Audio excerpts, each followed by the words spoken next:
I am really curious to see how today's episode goes. I don't know if you can see it if you're watching this on YouTube. That's the outside thermometer. It says it's about 28 degrees outside.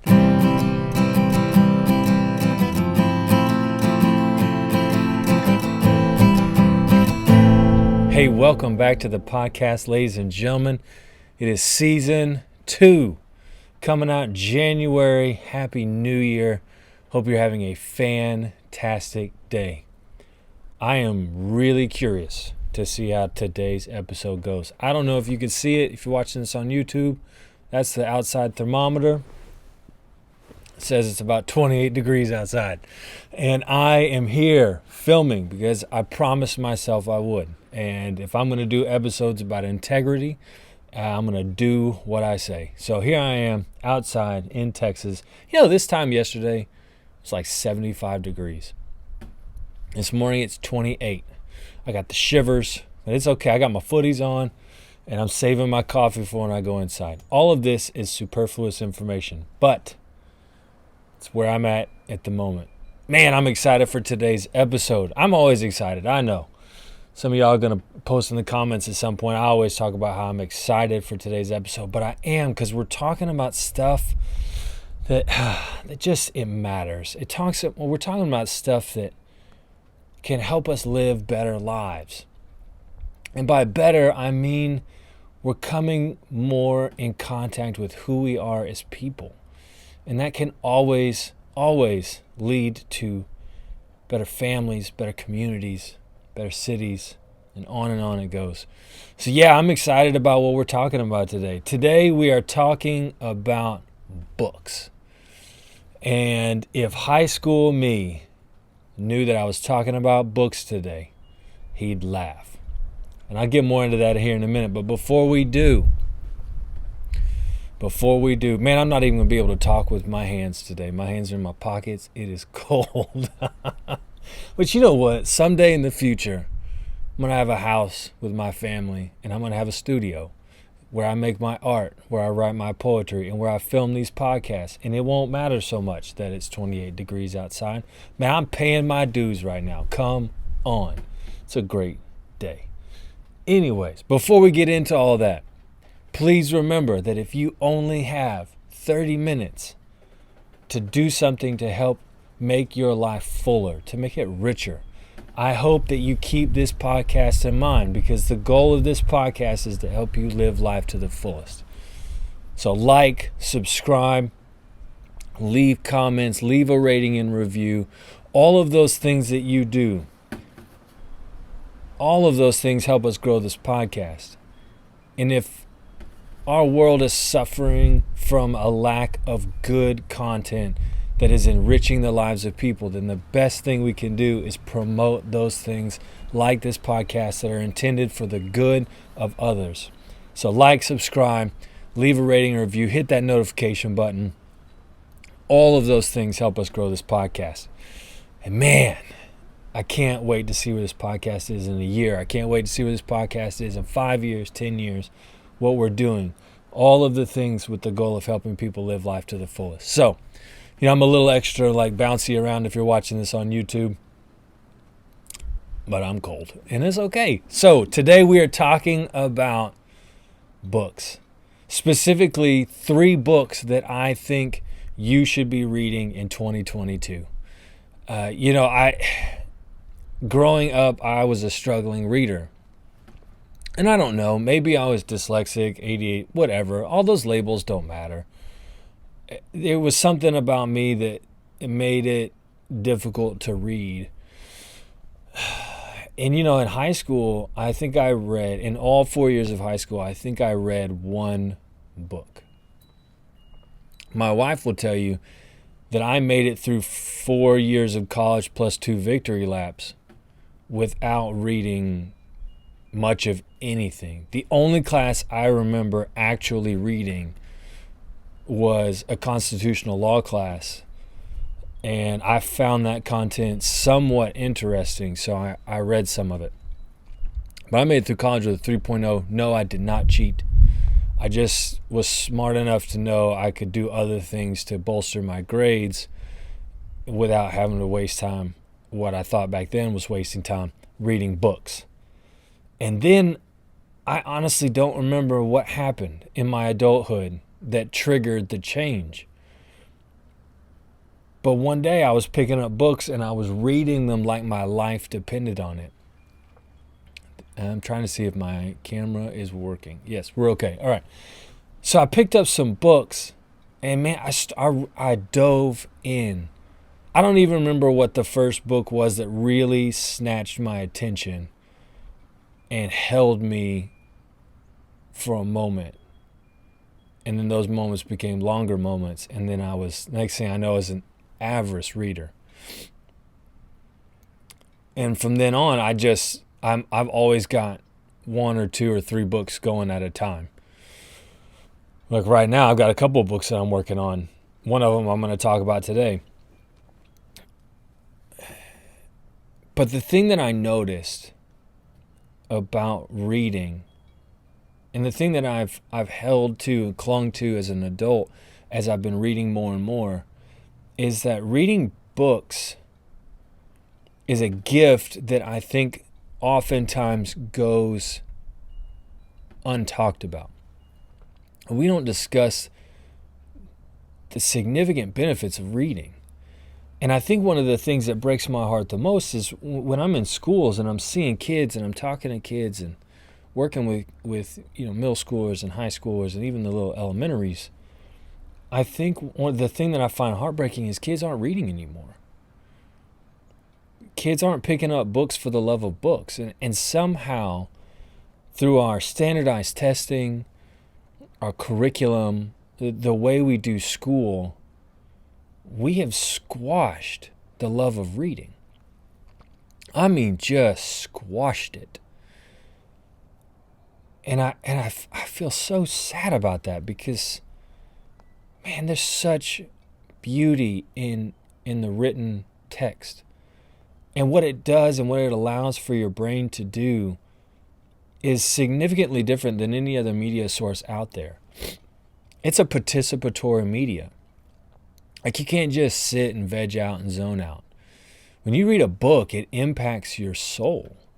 If it's a good book, it forces you to either make a change or examine what you believe, even fiction stories. Like I would argue you need to read as much fiction as you're reading nonfiction because even the fiction stories, they bring to light the stories that we're living. When you think about your own personal story, there's real beauty in attaching that to a fiction story that you've read. I can't even begin to talk about the different fiction books that have impacted me personally because it was like holding up a mirror to my own personality and being forced to reconcile that. And so, as we're talking about reading today, I really want to inspire the love of books. One of my life goals is to have wall-to-wall bookshelves so that we have a library of our own. Not because I want to hoard books, but because I want to hold on to things that remind me of truth and goodness and beauty. And that happens in fiction stories, it happens in biographies, it happens in self-help books. All of those things are beneficial and useful. And one of the reasons that I think kids aren't reading today is one, because they're stuck on their phones, but they're stuck on their phones because parents give them phones. They're stuck on their phones because they see their parents stuck on phones. Kids aren't reading books because their parents aren't reading books. And why should they? Who's out there talking about the benefit of reading and what it does for your brain and what it does for your spirit? How it's so much healthier than staring at a cell phone. When your day comes, you know how good it is for your brain and your body to end your day by reading a book, like with some paper pages, not Kindle and all that stuff. I'm not anti-Kindle. Maybe I am a little bit.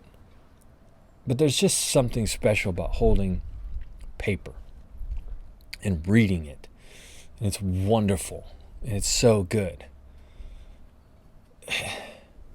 It's so much better for your brain to end your day by reading a book than it is staring at a device. First of all, you're hijacking your sleep when you're staring at a device. Second of all, reading is a calming activity, man. We live high-strung lives right now. We live stressed out, worked out, crowded, busy lives. And taking time to sit down and read a book will do more for you than you can imagine. It's so good. I love reading. You know, my kids read because they see me reading. They have times in the morning where they get up, and before they start their day, the first thing they do is read. And they end their day with reading. And they read in the middle of the day. And one of their activities is going to the library. I mean, we emphasize reading in our home, and I hope you do that. If you're not a reader, get out there and find a fiction book that excites you, or that's at least at bare minimum sounds a little bit interesting, and read it.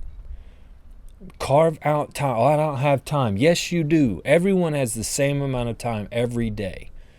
And I guarantee you, if we look at your screen time, we can find you 10 minutes where you can sit down and read a book. I don't say that with any condemnation. There's grace and mercy in that statement, because reading can be so, so good for the soul. So today, I wanted to talk about the benefits of reading, and then I want to make 3 recommendations for you. 3 books plus a bonus. 3 books that I would strongly recommend you read in 2022. And the theme behind these books really is personal acceptance.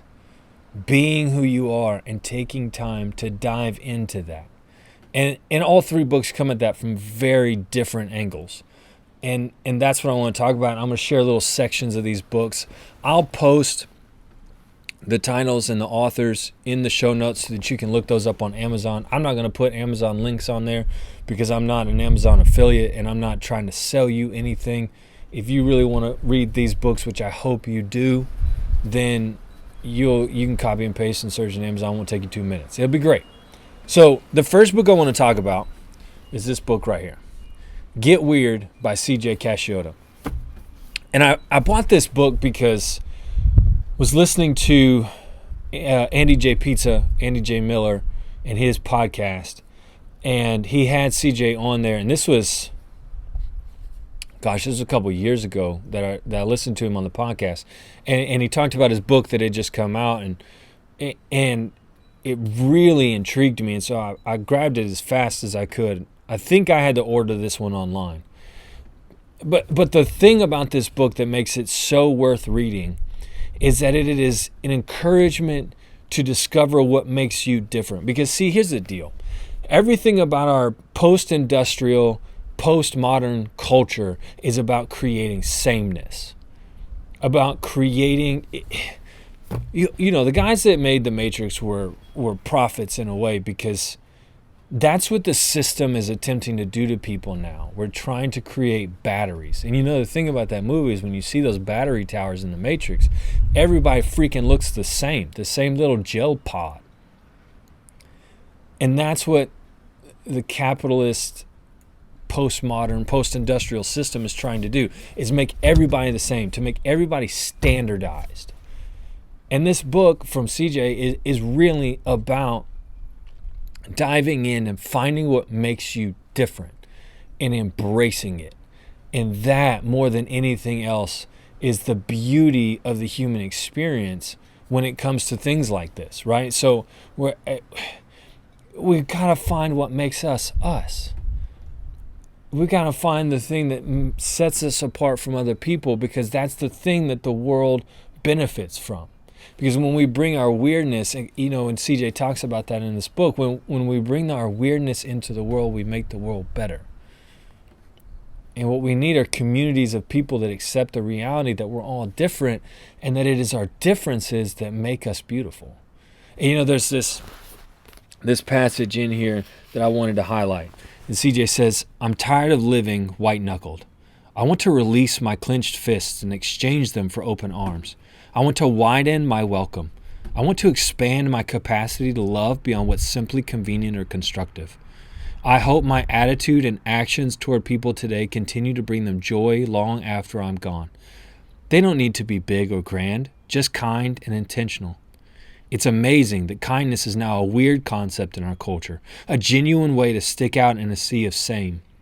I suppose it just serves as a reminder that our weirdness is less about the attention we receive for being extraordinary and more about the gifts we're able to offer amid our ordinary lives.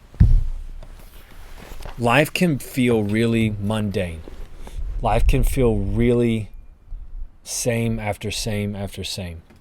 And it's our weirdness, it's our differences that bring the extraordinary into the ordinary. So that's book recommendation number 1. Get Weird from CJ Casciotta. Book number 2 is called Tuesdays with Morrie by Mitch Albom. If I were going to move across the world again and only take 5 books with me, this would be one of them.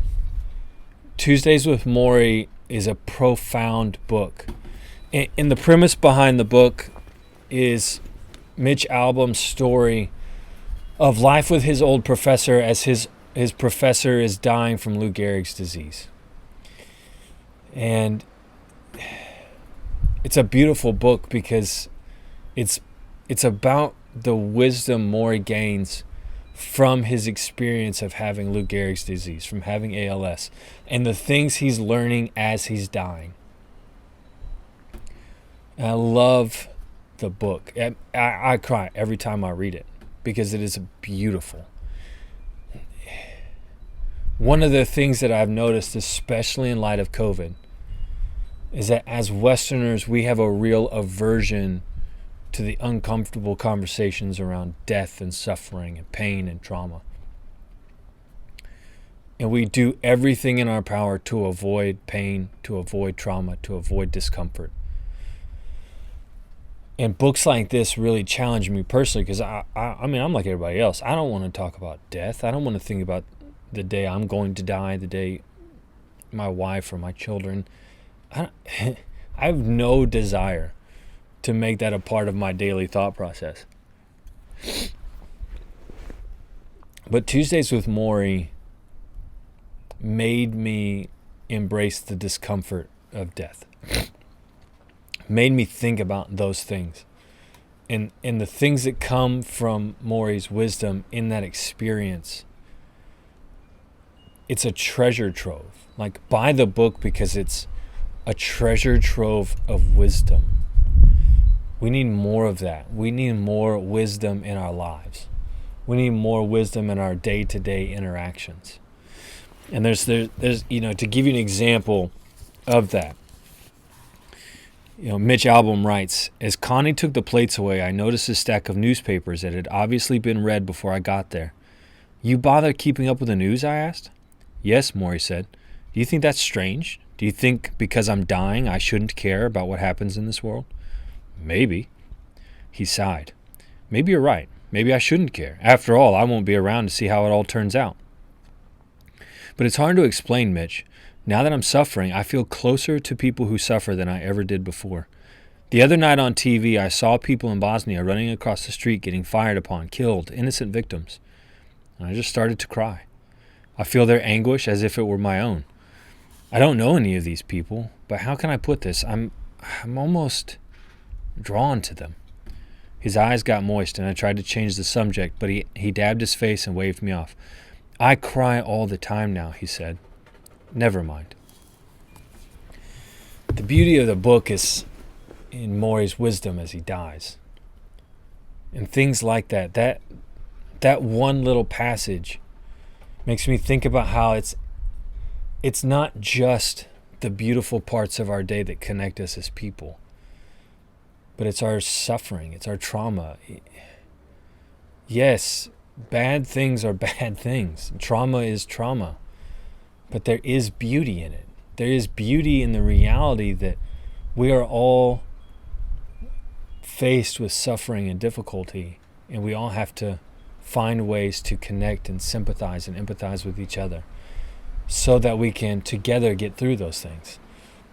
And it's just like little nuggets like that, man, you get out of that book. And every time I read it, I can't remember who said this, but a really smart guy said that we read books and we go out into the world and we interact with the world having equipped ourselves with the new things, having equipped ourselves with the new things that we read in those books,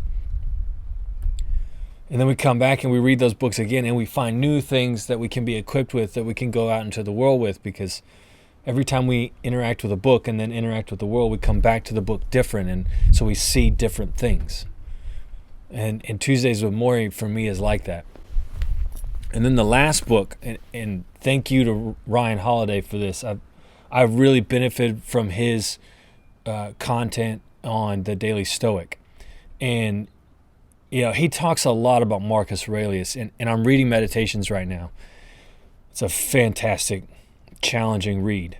But Marcus Aurelius learned a lot from Epictitus, and so that's the third book I wanted to recommend for you in 2022. If ever there was a time in the past, say, 100 years that we could really benefit from Stoic philosophy, I think it's right now, because so much of our world feels outside of our control.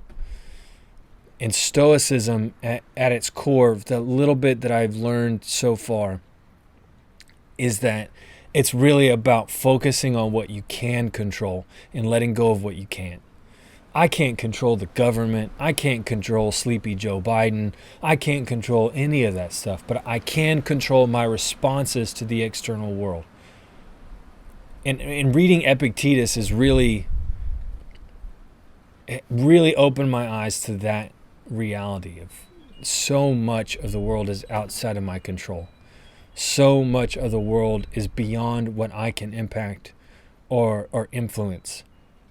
But I have great, powerful control over myself, over my spirit, over my way of interacting in the world. And it's so important that we embrace that reality, and especially in 2022 as we're coming out of the last 2 years of this COVID nonsense.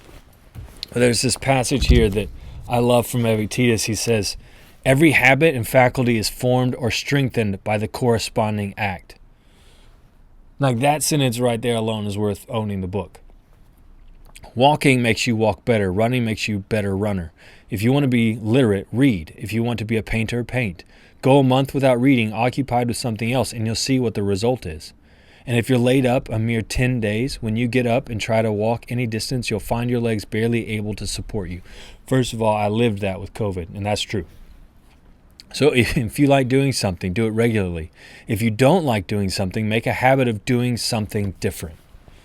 What you do repeatedly is what you are good at.